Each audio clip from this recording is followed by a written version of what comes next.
Ini saya jelasin. Musiman ini kan angka pertumbuhan year on year. Musimannya harusnya sudah sebagian besar sudah hilang, kecuali 16 hari karena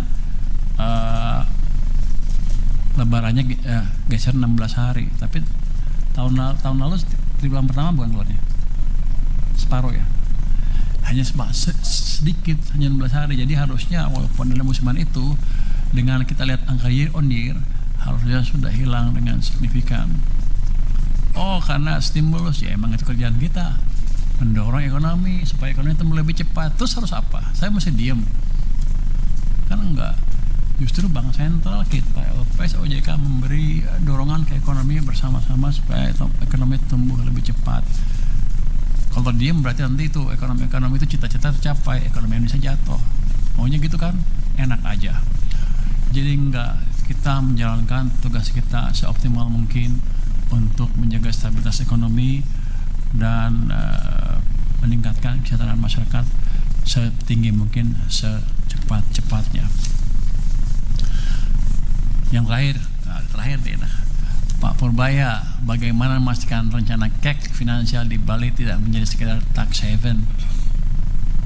Memang sudah tahu rencananya seperti apa? Kenapa tiba-tiba ada bilang desain tax haven? Nggak tahu kan?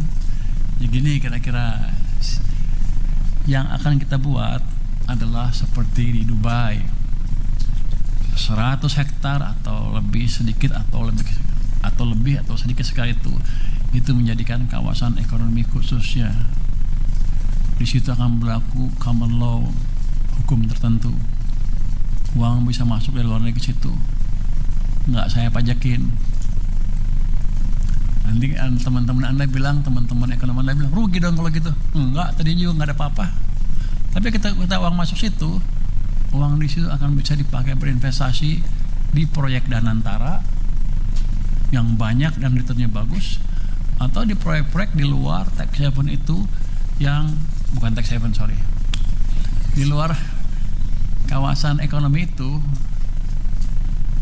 dengan prospek yang bagus. Jadi kalau misalnya di satu kawasan dipilih 100 hektar itu, dia bisa investasi di luar itu.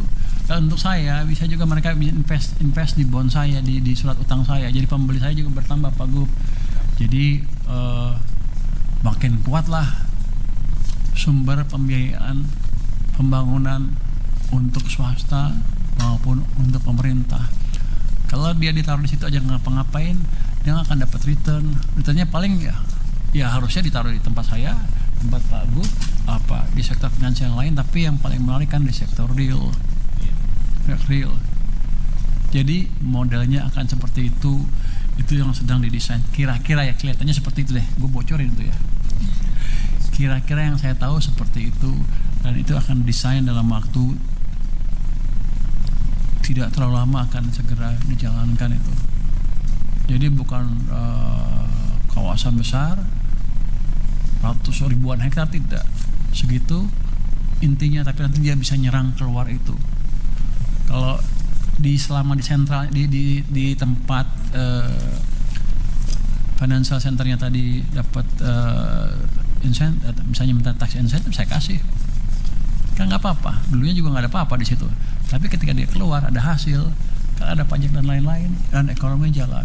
Jadi kita punya sumber pembiayaan baru yang mungkin lebih murah dari sekarang dan membuat pembiayaan kita lebih sustainable. Dan kalau yang masuk ke luar negeri dolarnya banyak, rupiahnya juga akan lebih stabil.